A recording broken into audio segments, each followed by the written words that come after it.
Hello Telangana warriors, ఎలా ఉన్నానా? How are you all? Hope you all are fine. అందరూ బాగున్నారు అనుకుంటా. ఇక్కడ చూడండి, ఎన్నో బుక్స్ అయినటువంటి కనబడుతున్నాయి. ఇక్కడ ఇండియన్ పాలిటీ అని, ఎకానమీ అని, అండ్ హిస్టరీ బుక్స్ అయితే చాలా హిస్టరీ బుక్స్ అయినటువంటి ఉన్నాయి. అండ్ ఇక్కడ కూడా ఈ సెల్ఫ్ లో కూడా బుక్స్ అయినటువంటి ఉన్నాయి.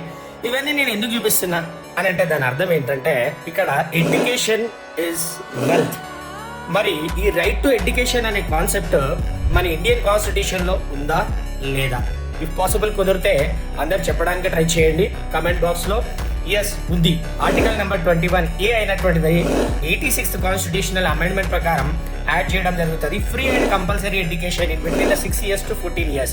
6 సంవత్సరాల నుంచి 14 సంవత్సరాల మధ్య ఉన్న ప్రతి ఒక్క బాలుడు కూడా ఎడ్యుకేషన్ అనేది పొందే రైట్ అనేది ఇండియన్ కాన్స్టిట్యూషన్ అనేది ఇవ్వడం జరిగింది. 2009 యాక్ట్, ఎడ్యుకేషన్ యాక్ట్ ప్రకారం రైట్ టు ఎడ్యుకేషన్ అనేది కూడా చట్టంగా కూడా మారడం జరుగుతుంది. అలా ప్రతి ఒక్కరు కూడా అంతా చదివి జ్ఞానాన్ని సంపాదించి మీరు చిన్నపిల్లలకు కానీ ఇతరులకు కానీ విద్యాదానం అనేది చేయాలని కోరుకుంటూ ఒక తెలంగాణ వ్యక్తిగా చెప్తున్నానన్నా. Hope you all are follow me. ఖచ్చితంగా మీరు నన్ను ఫాలో అవుతారనుకుంటే పాసిబిలిటీ ఉంటే లైక్ కొట్టండి, సబ్స్క్రైబ్ చేయండి. కొత్త కొత్త ఇన్ఫర్మేషన్లతో మీ ముందు నేను వస్తాను బడీస్. Thank you all.